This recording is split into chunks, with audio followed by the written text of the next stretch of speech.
Selamat sore semua. Selamat sore. Silakan duduk. Terima kasih tim pujian pemusik WL Singer. Tepuk tangan buat mereka. Terima kasih Pak. Recording in progress. Bersama dengan semua majelis memberi saya kesempatan sore hari ini boleh beribadah bersama-sama. Terima kasih. Ya, tolong yang di Zoom, Instagram, Facebook cek suara saya bagaimana. Nah, saya nggak pakai earphone. Nanti Irwan yang akan baca. Tolong bacakan namanya.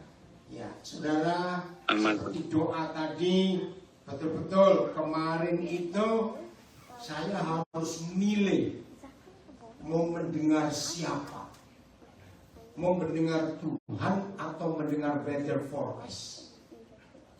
Dari sejak siang, ya. Wah, yang kirim berita karena kan banyak saudara tahu saya sejak hari Jumat ada di Bay Area San Francisco, bahkan tadi malam masih ada pelayanan di daerah Hillsboro. Sampai jam 2 tadi pagi masih ada yang kontak saya. Besok bisa terbang kan? Saya bilang besok sekarang saya mau tidur.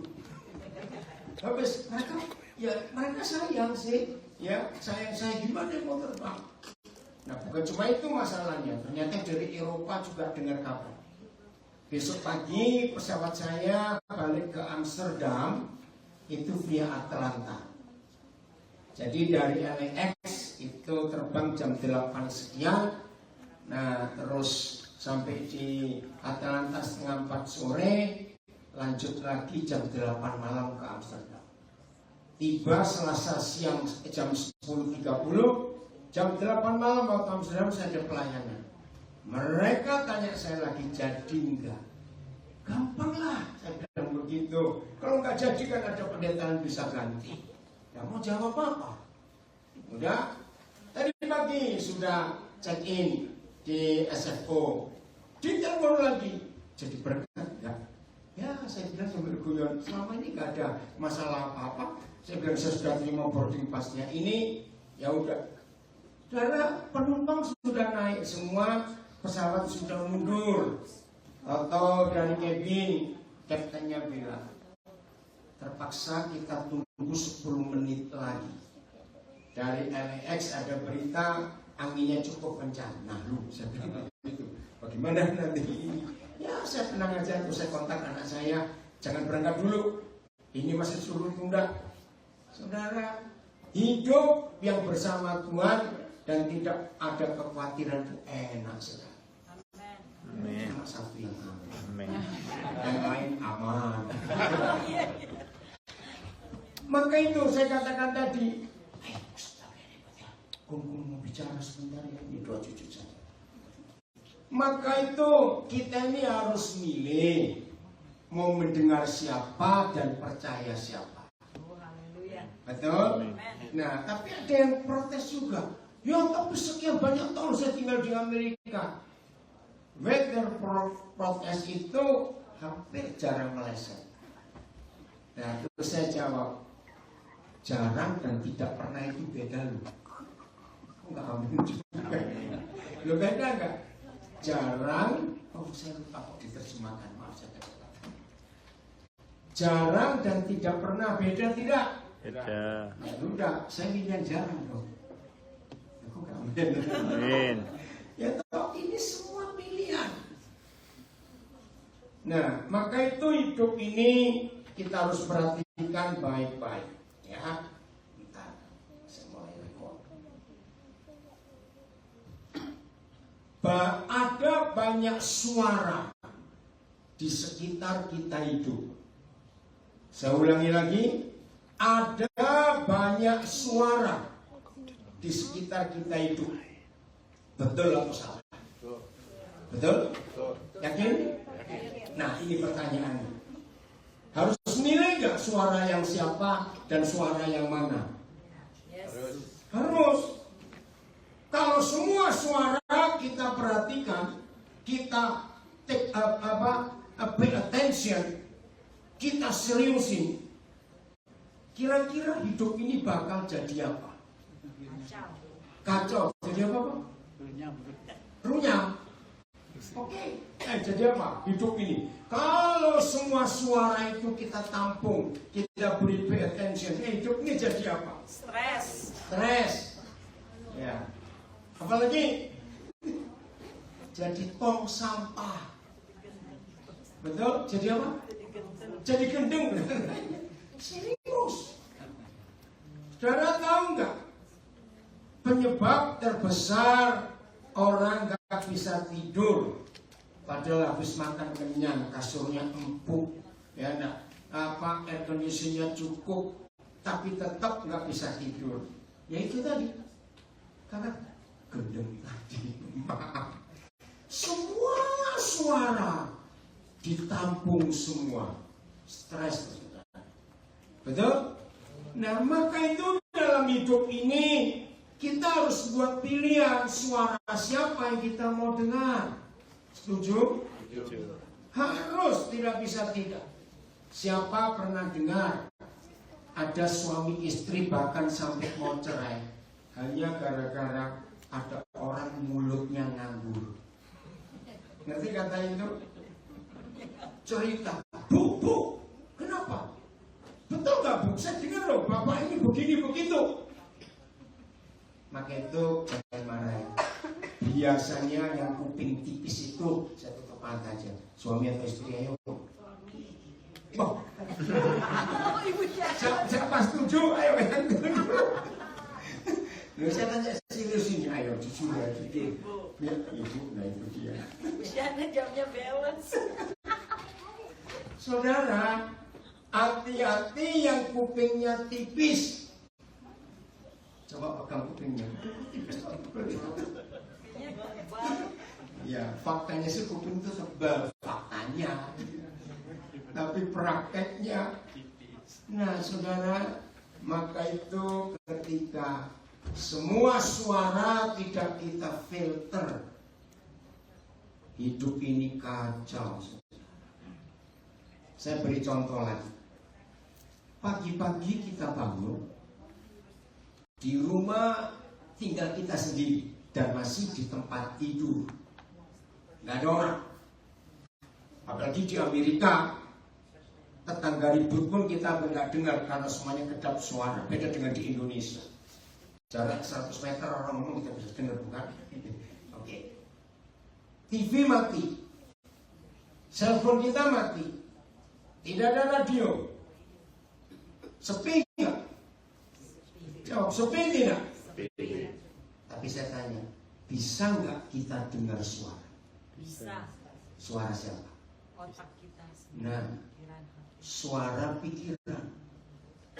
Kita masih di tempat tidur, ngopi aja belum, siang gigi juga belum. Ini muncul suara. Yang tahun 72 orang ngomong muncul lagi. Yang tahun 83 orang ngomong muncul lagi. Yang 94, betul? Terus suaranya orang sudah pada mati muncul lagi. Bisa tidak? Coba jawab. Bisa. Nah, yang seharusnya pagi-pagi kita bangun, kita izinkan suara orang. Salah atau betul? Salah. Suara siapa? Tuhan. Suara Tuhan. Ini tadi waktu saya, ini kebaktian sudah mulai. Toto ada berapa kali orang telepon. Wah, saya pikir penting ini, ya, dari daerah Resenya. Terus saya bilang WA saja. Terus saya baca WA-nya. Nah, ternyata dia tanya tentang seseorang di New York. Dan saya tahu kejadian dia tanya itu 6 tahun yang lalu. Terus saya balas dengan cepat.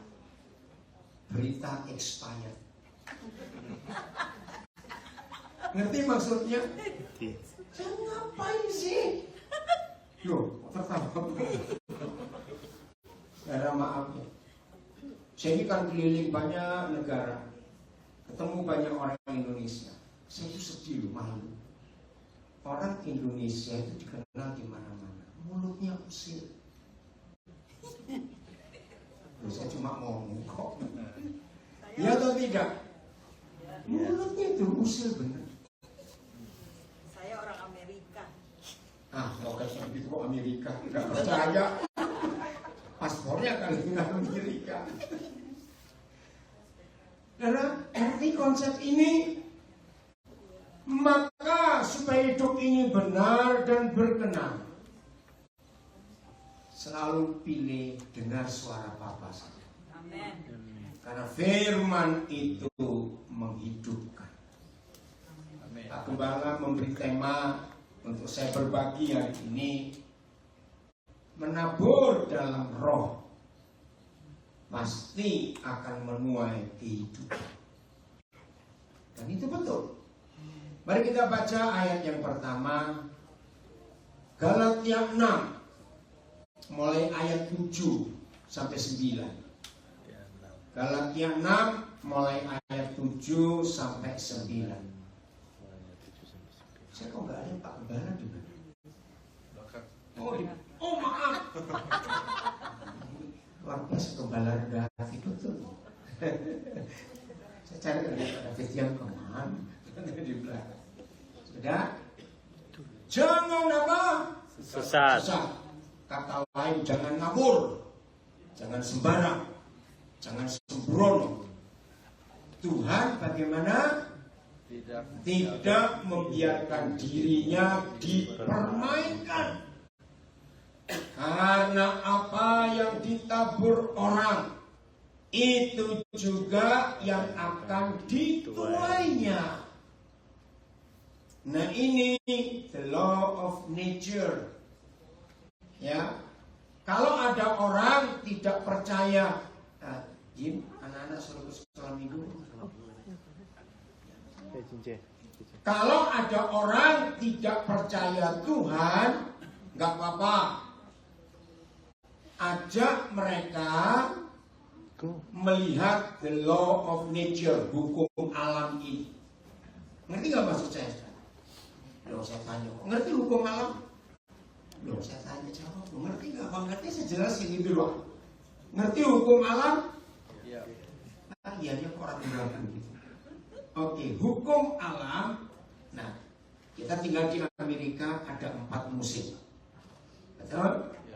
Nah, ini hukum alam. Kalau kita melihat hukum alam, tapi nggak apa-apa, Gembala kalau anak-anak diem di sini biarin supaya guru sekolah minggu bisa terdengar juga nggak apa-apa, asal diam situ ya. Oke, nggak apa-apa. Ya, dengarkan ini. Kalau kita sudah mengenal hukum alam, the law of nature. Recording in progress. Oh, ada gangguannya. Yeah. Ya, saya tanya. Manusia atau nature termasuk binatang yang lebih taat kepada manusia, kepada Tuhan? Coba jawab. Binatang. Ayo, manusia atau binatang atau nature yang lebih taat kepada Tuhan? Coba saya tanya, cepat jawab. Siapa yang lebih nurut? Nature. Ya, kenapa ada gangguan? Maka itu manusia atau nature yang bisa berkata tidak kepada Tuhan. Ini penting kita tahu. Coba jawab. Manusia.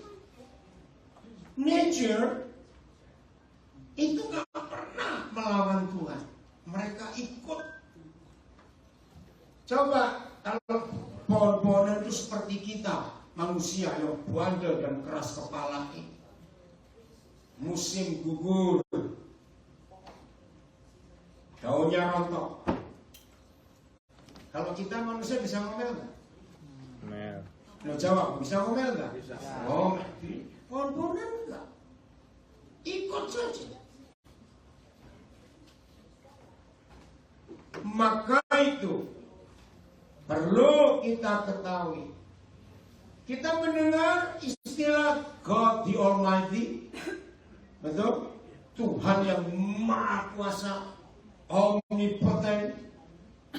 Saya hari ini akan yakinkan setiap kita, ternyata hanya kepada manusia Tuhan tidak Maha Kuasa. Karena kita bisa berkata tidak kepada Dia. Dan waktu kita berkata tidak, tolong saya. Tolong Filipus di mute, yang di Zoom ada. Gak apa-apa, ada hostnya biar. Saudara, saya tanya. Ketika kita berkata tidak kepada Tuhan, tolong jawab, reaksi Tuhan apa? Marah? Tidak. Mengancam? Tidak. Ya, reaksinya apa? Diam. Ini yang luar biasa. Maka itu kalau masih ada di antara kita yang masih suka menyalahkan Tuhan. Kenapa Tuhan diam? Kenapa Tuhan begini? Hari ini kita tahu yang salah siapa? Kita. Jadi Tuhan tidak maha kuasa kepada kita. Saya beri ilustrasi lagi. Tuhan minta saya, Daniel kamu ke kanan. Saya bilang, enggak Tuhan, saya mau ke kiri. Nah waktu Tuhan lihat saya ke kiri, dia tarik kuping saya, kanan goblok. Jawab gitu tidak? Tidak. Dia cuma sedih, kenapa kamu ke situ? Nah, padahal di situ ada bahaya yang hanya Tuhan yang tahu. Nah, ini siapa pernah dengar cerita seorang suami gagah, bisnisnya hebat, pengalaman bisnis luar biasa. Suatu hari istrinya dapat mimpi, dapat perasaan dari Tuhan. Hati-hati loh dengan orang itu. Biasanya suami sombong. Perempuan tahu apa? Saudara pernah dengar contoh-contoh seperti ini? Akhirnya betul tertipu. Maka itu Alkitab itu hebat. Selalu bicara kepada perempuan. Masih ingat waktu Pilatus mengadili Tuhan Yesus? Istrinya dapat mimpi nggak? Iya. Nah. Ingat kejadian Taman Eden? Setan milih siapa? Ngajak bicara untuk merusak rencana Tuhan. Istri. Waktu Simpson mau lahir, Tuhan lebih banyak bicara kepada mamanya daripada kepada papanya. Nah inilah fakta. Suami-suami kita jangan sombong. Kalau Tuhan pakai istri kita lebih sensitif dari kita. Maka itu Tuhan ciptakan perempuan dengan laki-laki. Siapa perasaannya lebih halus? Perempuan. Loh saya tanya kok. Siapa perasaan lebih halus? Perempuan. Tapi tolong ibu-ibu jangan jadi makhluk halus. Lain lagi ceritanya nanti. Nah ternyata Tuhan ciptakan perempuan dengan perasaan kesensitifan yang luar biasa dibanding laki-laki. Karena memang Tuhan lebih banyak bicara kepada perempuan. Radar, atau kata radar ya. Oh yang mendeteksi musuh dari jauh pun.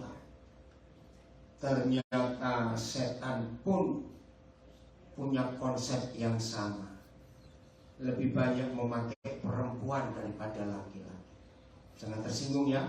Saya janji jangan saya dikeroyok kalau saya turun nanti. Maka itu di dunia siapa lebih terkenal? Kakek sihir atau nenek sihir? Maaf. Loh, saya tanya kok. Siapa lebih terkenal? Jawab dong. Kalau jangan tersinggung gitu. Siapa lebih terkenal? Kakek sihir atau nenek sihir? Tuhan anak-anakmu jujur, berkati orang jujur ini.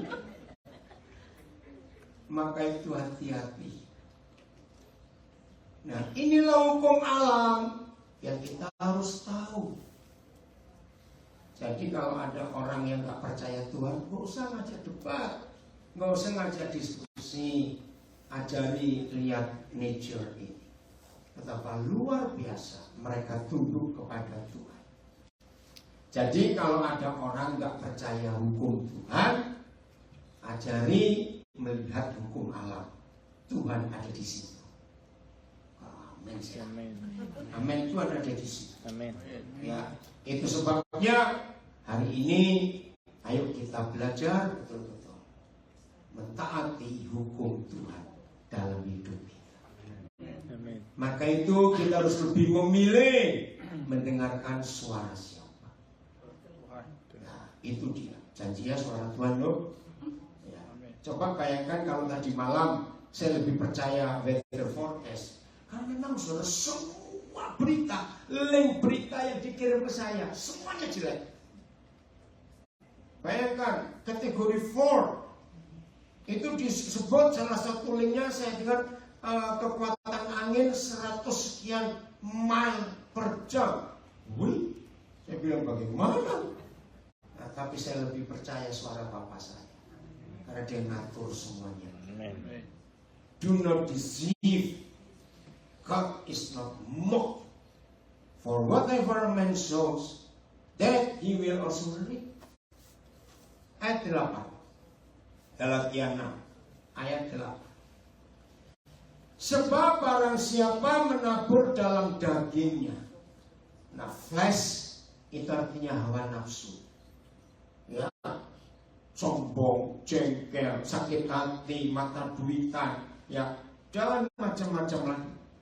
Sebab barang siapa menabur dalam dagingnya, ia akan menuai kebinasaan dari dagingnya. Tolong kami Tuhan, jangan terjadi. Tetapi barang siapa menabur dalam roh, ia akan menuai hidup yang kekal dari roh itu. For he who sows to his flesh will of the flesh reap corruption. But he who sows to the Spirit will of the Spirit reap everlasting life. Jelas kan? Jangan berdoa kepada Tuhan begini, Tuhan, aku baru nanam biji jeruk, buatlah mujizat supaya jadi pohon durian. Tuhan jawab, loh, Tuhan jawab, ada orang Surabaya enggak? Orang Surabaya enggak semua untuk jawab. Nanti yang orang Surabaya enggak ngerti kalimat, dia bisa. Kamu nanam jeruk kok minta durian? Nah, maka itu hari-hari ini, ya hari-hari ini, pikir kita nabur apa? Tahun 82 pertama kali saya pelayanan dengan gereja Kristen Protestan Bali. Ya, pertama kali tahun 82. Waktu itu ketua sinodenya dipanggil Bishop Dr. Iwayan Master. Aduh, saya belajar banyak dari ketua sinode ini. Nah, Pak Wayan ini doktor pertama bagi orang Bali. Dia lulusan Amerika, saya lupa di perguruan tinggi mana. Nah, waktu dia pulang ke Bali, waktu dia kuliah, dia kerja di kampusnya, dia bisa kumpulkan uang. Nah, saya belajar dari Pak Wayan. Orang Bali, bahkan juga sebagian besar orang Sunda, orang Jawa, dan beberapa suku di Indonesia, itu punya tradisi unik. Setiap kali ada anak lahir, maka orang tua itu, khususnya orang Bali ya, itu nanam pohon. Ya, pohon, bukan sayur. Bisa pohon durian, bisa pohon manggis, bisa pohon kelapa, ya, bisa pohon mangga, pokoknya pohon tahu. Nah, pohon-pohon yang ditanam itu diberi nama anak yang lain. Dan itu luar biasa. Dalam hukum alam, the law of nature, pohon-pohon seperti itu dari biji ditanam, rata-rata usia 7 tahun baru buah pertama. Dan ini hebat. Begitu anak ini umur 7 tahun, berarti dia masuk kelas 1 SD. Dan anak ini biaya sekolahnya nggak perlu repot. Orang tuanya jual buahnya. Ini luar biasa. Dia itu kisah nyata. Saya keliling ke banyak tempat, banyak daerah, desa, pulau di Indonesia. Ternyata mereka punya kebiasaan ini, nanam pohon untuk biaya hidup. Nah, anak-anak muda khususnya, seorang manajer ya dalam manajemen selalu diajarkan buat planning 5 tahun ke depan atau 3 tahun terserah, 10 tahun dan seterusnya. Betul tidak? Nah, apa planning saudara untuk 5 tahun ke depan? Pakai ayat ini. Nanamlah yang benar mulai hari ini. Kok nggak amin? Amin. Nanamlah yang benar mulai hari ini. Amin. Menanam di dalam roh, bukan dalam daging. Tanam. Nanti kita akan menuai buah itu. Amin. Nah, apa itu menanam dalam roh? Lihat ayat 9. Janganlah kita cemu-cemu berbuat baik, karena apabila sudah datang waktunya, kita akan menuai jika kita tidak menjadi lemah. Karena firman ini, and let us not grow weary while doing good, for in due season we shall reap if we do not lose heart. Izinkan saya memberi kesaksian. Maaf ini yang nggak ngikuti berita di Indonesia lewat ya. Mudah-mudahan penerjemah saya ini. Saudara masih ingat tahun lalu mulai bulan Juli 2022 ada kisah menggemparkan Indonesia dalam dunia kepolisian dan pengadilan. Kasusnya Ferdi Sambo. Ikuti ya? Nah, kalau saudara ngikuti berarti saudara nggak suka drama Korea. Kalau saudara suka drama Korea pasti nggak ngikuti. Jangan ada yang tersinggung, saya cuma ngomong. Nah, kasus Ferdi Sambo ini luar biasa, merubah dunia peradilan di Indonesia. Nah, saya nggak cerita tentang Ferdi Sambo. Masih ingat salah satu terdakwanya namanya Baradae Eliezer. Nah, tanggal 5 Agustus kemarin saya ikut jemput dia, tanggal 4 dia bebas, saya ikut jemput ya. Terus tanggal 5 sore saya berangkat ke Amsterdam. Pengacaranya masih ingat? Roni Talapes. Nah, saya mau cerita.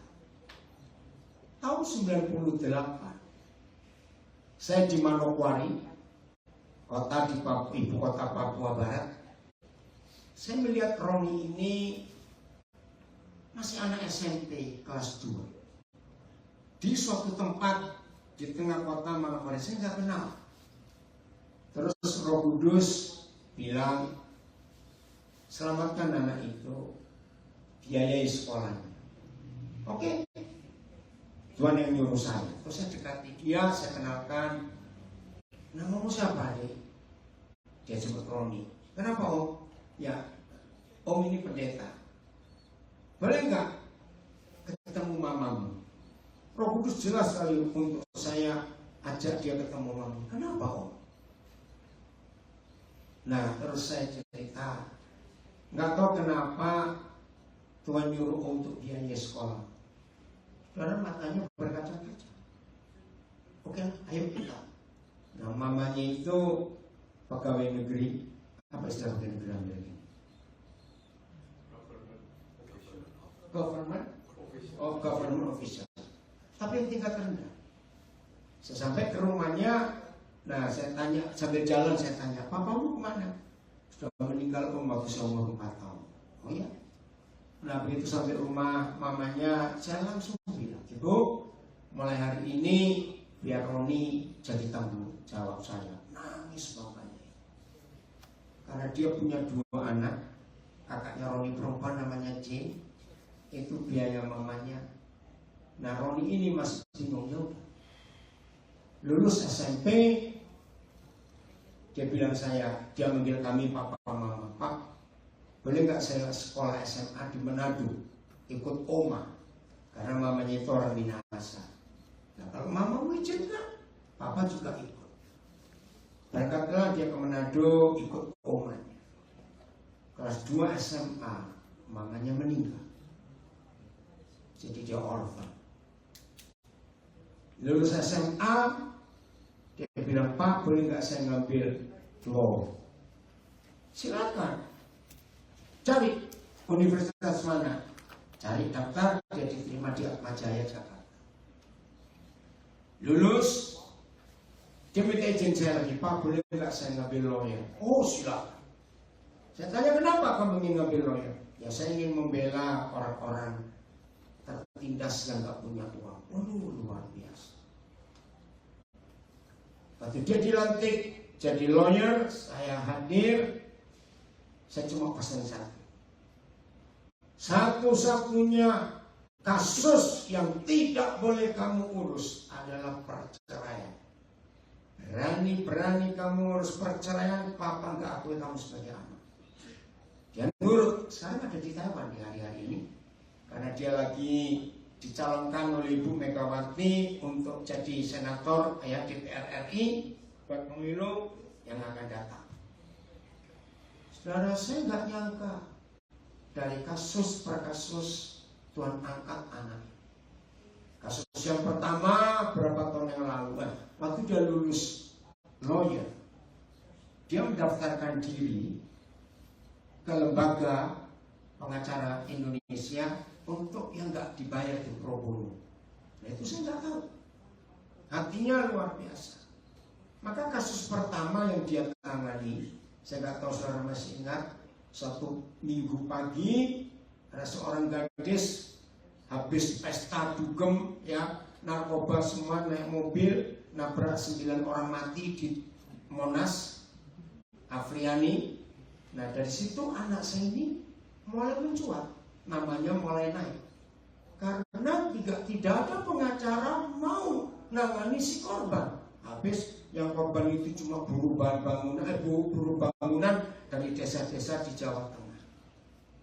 Anak ini maju, saya juga kaget. Nah di situ namanya mulai masuk orang, masuk TV, dan dia bela 9 orang ini. Kasus kedua, waktu Ahok diadili, dia terpilih menjadi satu-satunya pengacara termuda. Mulai naik lagi nama. Kasus yang terakhir membuat dia mempermuliakan Tuhan. Kasusnya Richard Eliezer. Saudara, itu gempar Indonesia. Dia jadi pembelanya. Richard yang jelas nembak karena atas perintah. Cuma karena 1,5 tahun itu pun potong tangan. Nah, ini ayat. And let us not grow weary while doing good. Amen. Selama masih ada kesempatan untuk menabur yang baik, taburlah. Amin. Amin. Ayo kita tabur. Amin. Bulan Mei yang lalu lulus anak saya lagi. Kalau saya hitung ini yang bachelor S1, mungkin kan 500 sekian, saya sudah nggak ngitung terlalu banyak. Anak ini saya temukan di pedalaman Kalimantan Timur, di sebuah kabupaten namanya Kutai Barat. Itu Sungai Mahakam. Kalau dari Samarinda naik perahu kapal air itu kira-kira 18 jam baru nyampe. Saya waktu pelayanan di sana berapa tahun yang lalu, saya lihat anak ini Roh Kudus bilang sekolah kan dia. Nama yang lalu dia graduate. Sekarang dalam perjalanan balik lagi ke kampungnya untuk dia buat sesuatu buat kampung ini. Jadi kalau saudara ingin 5 tahun ke depan, 10 tahun ke depan, ingin panen apa? Ayo nanamnya mulai hari ini. Amin. Telat. Ayo pulang yuk. Kok sudah gak semangat? Seru ya firman ini. Nah, coba kita tanya kepada diri sendiri. Kapan ya terakhir aku nabur sesuatu itu kapan? Inilah rencana Tuhan yang luar biasa. Kemarin malam saya masih ada di San Francisco, ada satu keluarga mengundang saya. Anaknya yang bungsu ulang tahun. Nah, ternyata ada 2 keluarga yang tanya saya, Pak Daniel sejak kapan kenal? Sebut namanya. Oh, saya kenal dia itu tahun 85 bulan Mei di Toronto. Wih, lama sekali. Memang waktu itu dia masih mahasiswa ada di Toronto. Nah, sejak pertemuan 85 ini terus kami terlibat dalam banyak pelayanan, dalam banyak hal. Sampai dia menikah, sampai punya anak 3. Nah, waktu istrinya hamil anak ketiga, itu gak tahu. Tiba-tiba waktu kami suami istri, waktu itu mereka masih tinggal di Singapura, ketemu mereka, Roh Kudus bilang, kamu itu hamil loh, dan ini anak laki. 2 anak pertama itu perempuan semua. Masa?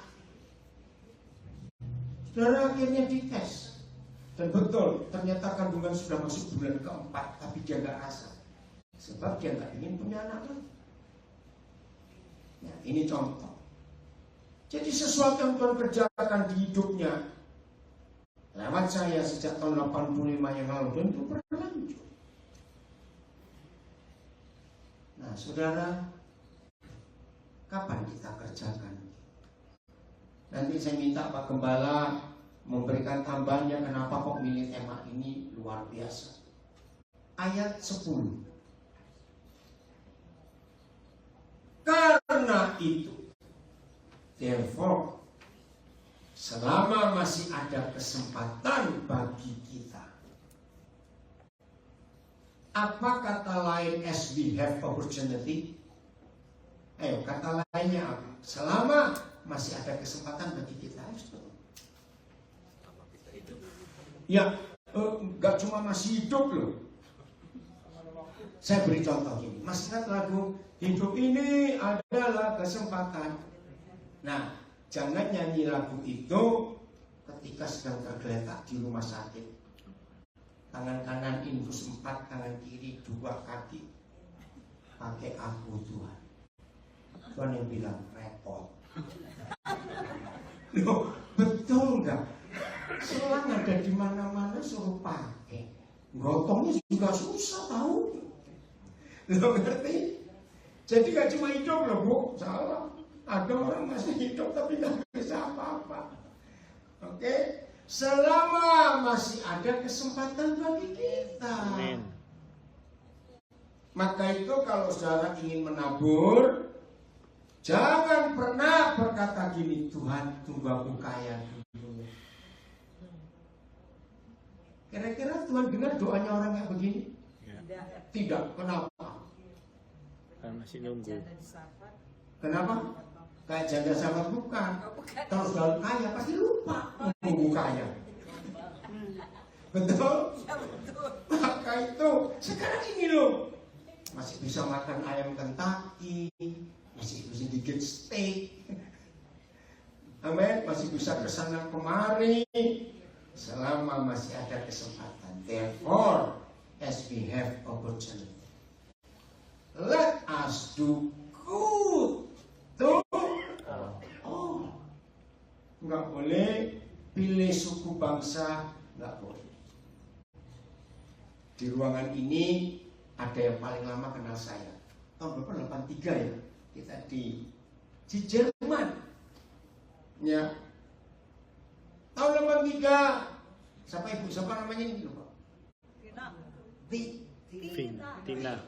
masih kuliah di Jerman di kota Köln tahun 83. Ternyata ketemu di sini. Saudara, ayo selama masih ada kesempatan, marilah kita berbuat baik kepada semua orang. Itu kita menabur. Kita menabur. Dan itu yang diajarkan oleh Tuhan Yesus. Masih ingat dalam Injil Lukas Tuhan Yesus memberi perumpamaan tentang orang Samaria yang baik hati? Nah, di situ kita belajar. Ternyata ada 4 karakter orang. The Good Samaritan. Nah, saya akan jelaskan 4 macam orang ini. Dan saya minta yang di rumah juga mengikuti. Harus jujur. Jujur loh ya. Saudara dan saya ada di orang nomor berapa? Siap? Karena peristiwa Good Samaritan ini, orang Samaria baik hati, Tuhan mengajar kita tentang 4 kelompok manusia. Awas bohong, Tuhan tahu. Ya, jawab dalam hati. Manusia model pertama adalah perampok itu. Perampok itu begini sikapnya. Barangku, barangku, barangmu, barangku. Loh ya atau tidak? Ya, tadi sekali itu orang pertama. Barangku, barangku, barangmu, barangku. Oke. Saya percaya. Nggak ada lagi sih. Kalau dia bertobat itu maksudnya. Kalau dia bertobat, betul? Orang kedua.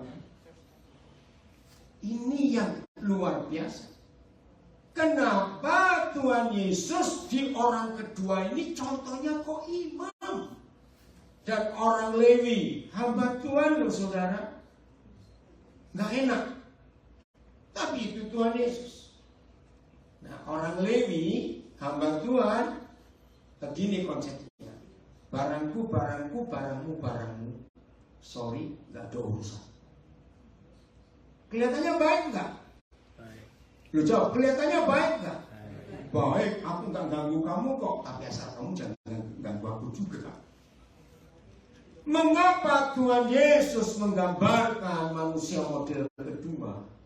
Kok seorang hamba Tuhan, imam dan orang Lewi? Dan ternyata di zaman ini begitu banyak hamba-hamba Tuhan seperti orang Lewi. Maaf, tahun 74, mungkin Utomo masih ingat atau siapa? TBN, Paul Crouch itu mendirikan TBN tahun berapa? Saya ingat tahun 74, mungkin bisa dicari. Kalau saya salah, maaf ya. Saudara, Trinity Broadcasting Network ada di mana? Costa Mesa. Iya. Costa Mesa. Saya berapa kali saya mengunjungi pusat TV-nya. Wih, luar biasa.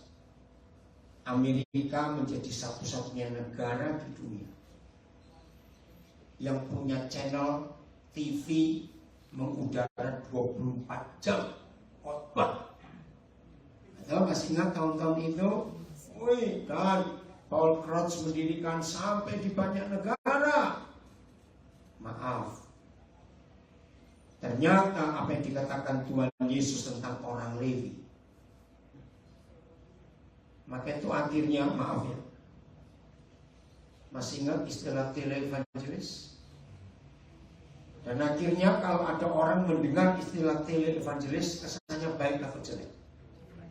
Jawab, kesannya baik atau jelek? Jelek, karena uang. Sedih. Dan itu barangku, barangku, barangmu, barangmu. Enggak ada urusan.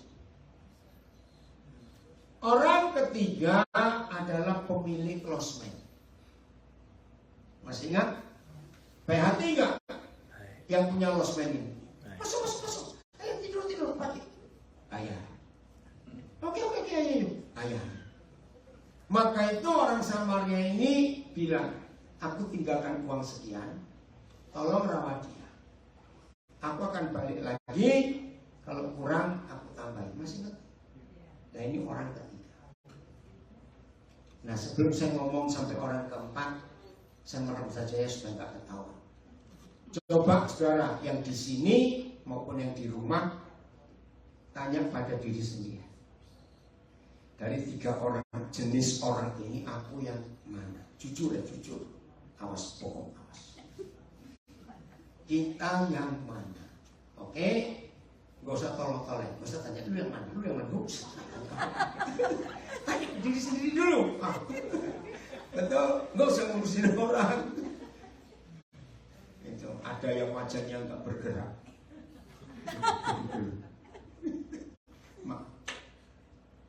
Orang keempat luar biasa. Jadi orang yang ketiga saya bilang barangku barangku, barangmu barangmu. Tapi kalau kamu mau pakai barangku, bayar. Orang keempat luar biasa. Orang Samaria. Barangku barangku, barangmu barangmu. Tapi kalau kamu perlu, silakan pakai yang aku. Hebatnya Tuhan Yesus memberi kita pilihan 4 macam orang ini, kita yang nomor berapa. Therefore, as we have opportunity, let us do good to all. But, katakan orang ketiga. Ada orang selalu berbuat baik, selalu. Tapi selalu diakhiri kayak. Ayo itu mungkin. Baik. Ngerti? Nah, maka itu akhirnya dalam peristiwa itu Tuhan Yesus bertanya kepada semua orang. Jadi menurut kamu siapa yang baik hati? Saudara ini. Siapa masih ingat suatu hari Tuhan Yesus didatangi seorang pemuda yang kaya. Masih ingat ya? Pemuda loh. Wah ini hebat sekali. Terus dia tanya begini, Guru, apa yang harus aku buat supaya aku menikmati hidup yang kekal? Jawaban Tuhan Yesus, lakukan semua perintah Tuhan. Wah, anak muda ini keren betul. Masih ingat jawabannya? Apa? Sudah kulakukan semua. Wih, kalau dia ada di sini, dia pasti akan gantikan Pak David ya. Ada orang hebat loh, anak muda sudah melakukan semua hukum Tuhan. Nah, anak muda ini mikir, wah, pasti aku dapat pujian dari Tuhan Yesus. Boleh nggak kalau orang muda itu kita mikir seperti itu? Boleh. Iya dong, wih hebat sekali. Tapi lihat jawab Yesus. Hai anak muda, ada satu yang kurang. Masih ingat apa yang kurang? Nah, ini pintar semua loh. Hebat pada mereka semuanya pintar. Semuanya bisa jawab. Semua kekayaan bagi pada orang miskin. Tapi ayat Alkitab menulis anak muda itu sedih dan meninggalkan Tuhan Yesus karena hartanya yang baik. Dia masih punya kesempatan untuk berbuat baik, tapi dia tidak gunakan. Saudara, ayo kita belajar. Jangan menunjukkan kepada Tuhan aktivitas rohani kita. Setuju? Tuhan, aku ini rajin doa pagi Tuhan. Aku juga rajin doa siang. Aku juga rajin doa sore Tuhan. Aku juga rajin doa malam. Tuhan jawab, lalu kapan kerja kalau doa terus? Betul tidak? Ya, kapan kerjanya? Doanya pagi siang, sore malam. Buat Tuhan malah nggak benar hidup seperti itu. Karena kita nggak bisa ketemu orang-orang yang bisa kita berkati. Betul tidak, saudara? Nah, itu cara Tuhan buat sesuatu atas hidup kita. Amin.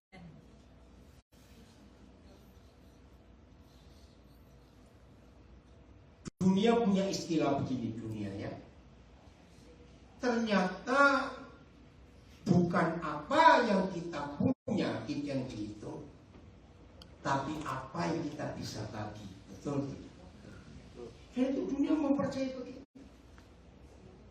Nah, tinggalkan Galatia, ini ayat terakhir.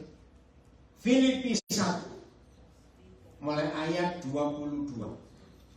Filipi 1 mulai ayat 22. Ayo kita lihat. Filipi 1 ayat 22. Utama dari Indonesia kapan tiba? Kemarin? Oh, Jumat malam. Nggak lama ya, cuma sebentar di Indonesia. 12 hari. Hebat. Udah? Tetapi jika aku harus hidup di dunia ini kalimat ini unik.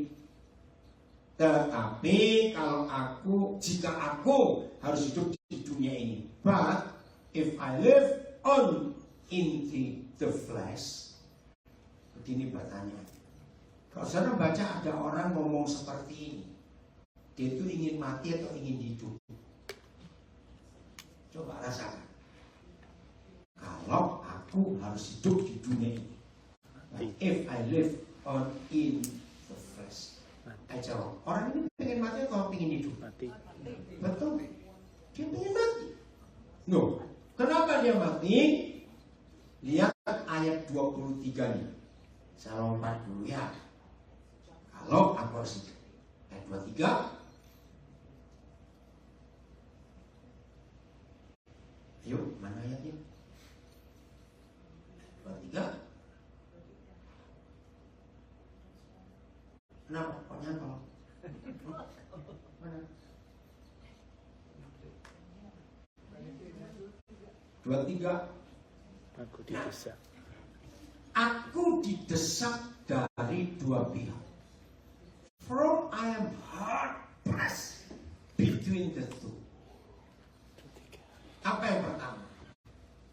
Aku ingin pergi dan dia bersama-sama dengan Kristus itu memang jauh lebih baik.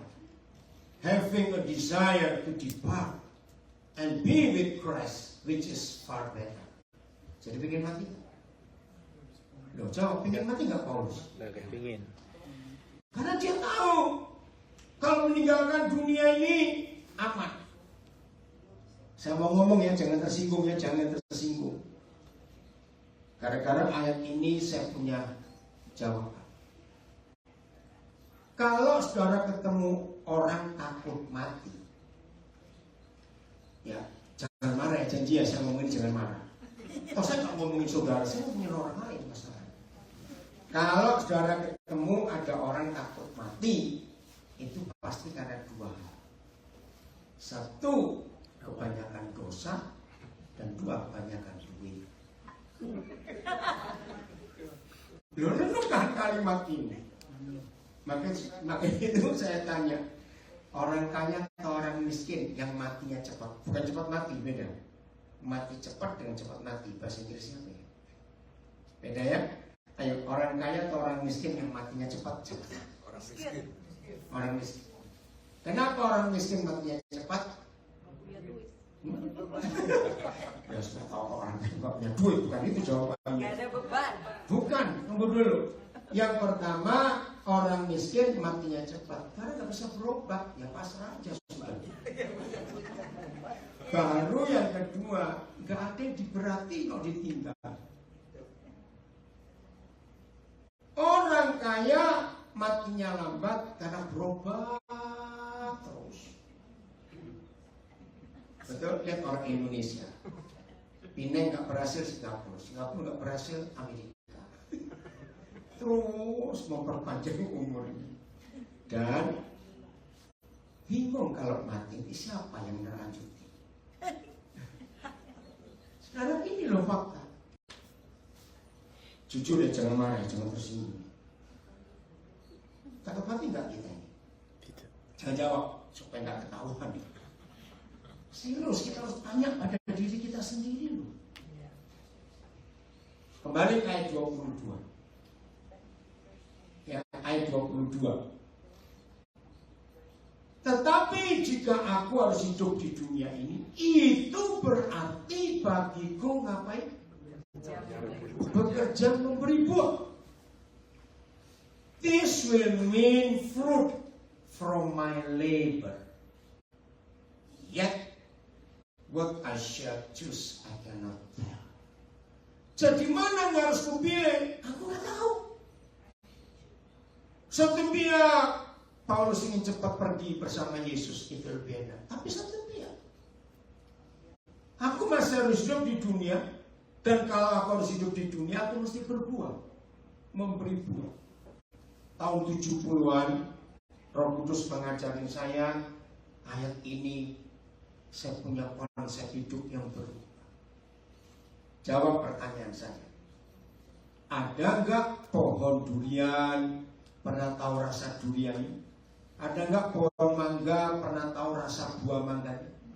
Ada nggak pohon apel pernah ngicipin buah apelnya? Coba jawab, ini penting lo ngerti ini. Tidak. Setiap pohon yang berbuah itu in labor nggak? Atau gampang? Oh pasti berbuah, pasti jadi. Pohon buah kalau berbuah itu perlu perjuangan nggak? Dari bunga belum tentu jadi buah muda. Cuaca, betul, hama.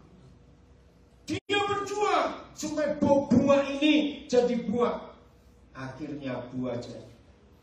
Belum tentu sampai masak. Kembali angin manusia ganggu, buahnya jatuh waktu masih muda. Maka itu berapa kali kita punya pohon buah, nunggu masak, tetangga duluan. Ya bukan?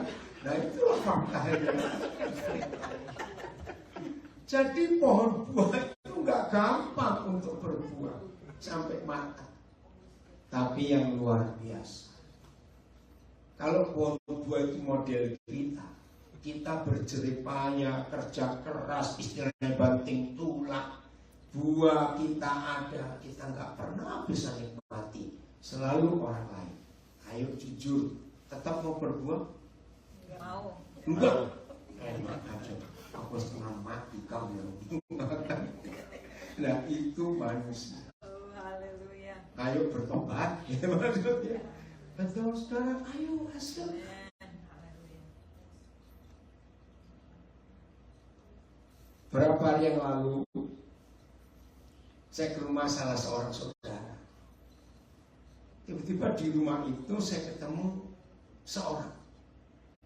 Begitu ketemu bilang, terima kasih ya Pak, terima kasih. Waktu itu saya begini begitu.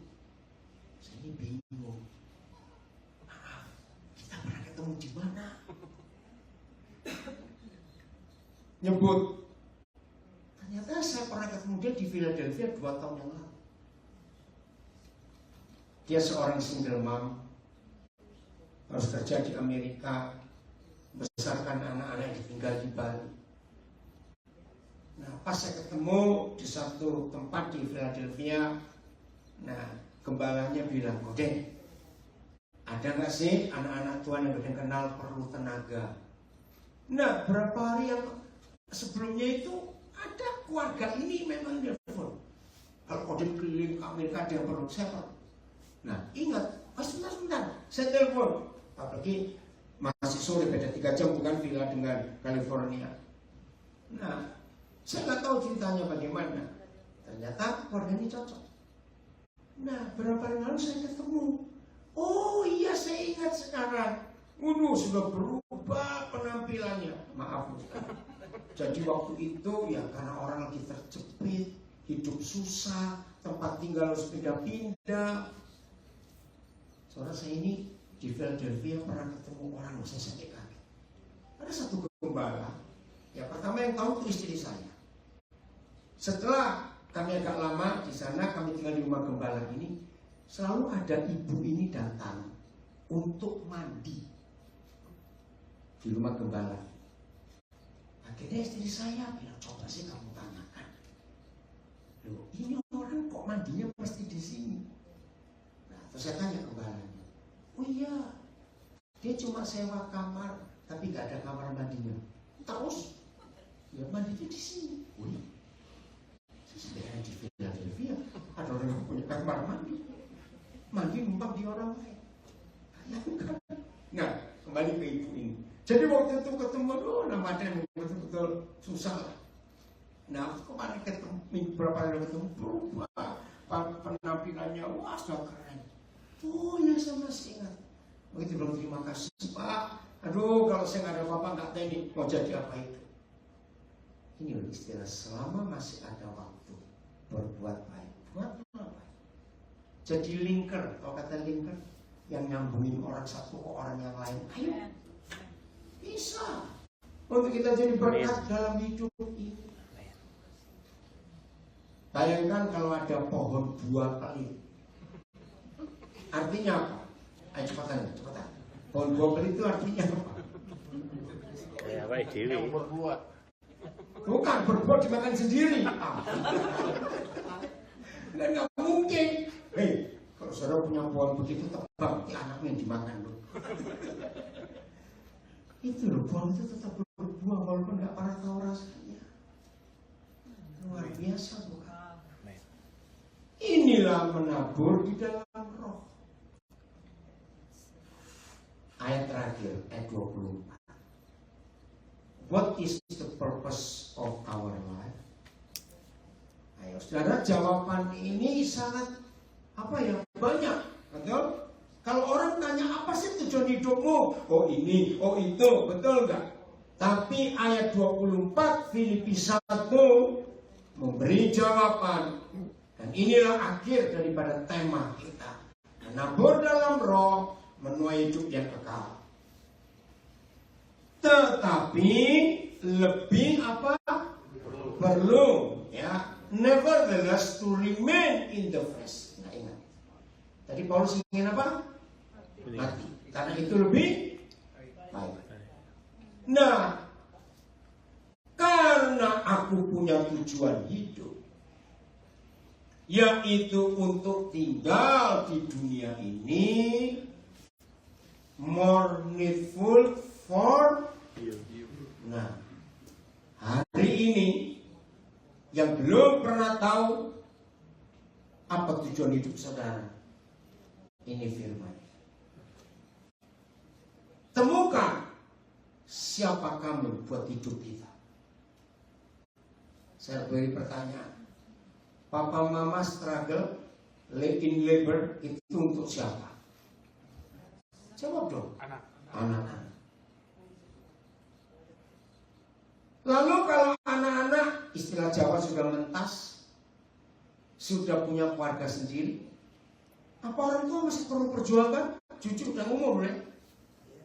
Masih perlu perjuangkan? Tidak. Sudah waktunya mereka mandiri. Nah, bagi saudara yang anak-anak sudah mentas semua, saudara masih punya perjuangan. Cari you yang lain lagi. Ngerti kalimatnya? Cari. Ini yang Tuhan ingin kita kerjakan dalam hidup kita. Percayalah saudara, kalau semua kita bisa menemukan who is you. Saya pakai kata is, bukan are. Supaya tahu hidup ini berbagi. Pagi-pagi bangun, kita semangat. Karena ada you, ada you, ada you di hidup kita. Dan untuk kamu itulah kita ini berjuang. Menabur di dalam roh. Lalu kita menuai hidup yang kekal. Amerika negara pertama di dunia yang buat film Pay It Forward. Itu kisah nyata di Amerika. Pay It Forward. Jadi kalau ada orang nolong kita, maka yang benar orang yang nolong bukan minta supaya kita balas ke dia, tapi kita balas ke orang lain. Bayangkan kalau semua murid Yesus melakukan PE4, dunia jadi seperti surga. Gak ada orang susah lagi di sekitar kita. Betul? Amin. Ayo kita lakukan ini. Cepat belum sudah menjelang akhir Agustus ya? Cepat sekali. Apa yang kita sudah buat sampai sekarang? Berbahagialah setiap kita kalau kita bisa menemukan who is you dalam hidup kita. Lalu ada kalimat, saya akan akhiri kalimat. Untuk mengetahui siapa diri kita, coba mikir. Suatu hari kalau aku dipanggil Tuhan, kira-kira orang akan nulis apa di bab tulisanku, di our gravestone? Semaling-malingnya maling, nggak mungkin pesen ke anaknya, kalau papa mati tuliskannya di sini dibaringkan maling terkenal. Begitu enggak? Bisa tanya kok? Enggak. Tidak. Nah, maka itu kira-kira kalau hari itu tiba buat kita masing-masing, siapa yang akan nulis apa di bab tulisan itu? Saya tahu nanti anak-anak Papua akan nulis sesuatu di bab tulisan saya. Karena buat kami suami istri, you-nya itu adalah mereka. Kami berjuang betul. Bahagia hidup seperti ini. Loh, saya tahu. Amin. Bahagia sekali. Karena kita bisa berguna buat orang lain. Tuhan Yesus memberkati kita semuanya. Ayo kita semua jadi pelaku firman ini. Amin. Tepuk tangan dong buat sendiri yang mau belajar firman Tuhan ini. Haleluya. Ayo pemuji Tuhan maju. Tapi saya ingin Pak Gembala ngomong dulu. Kenapa begini? Atau nanti terserah. Oh nanti, ya udah, lanjut.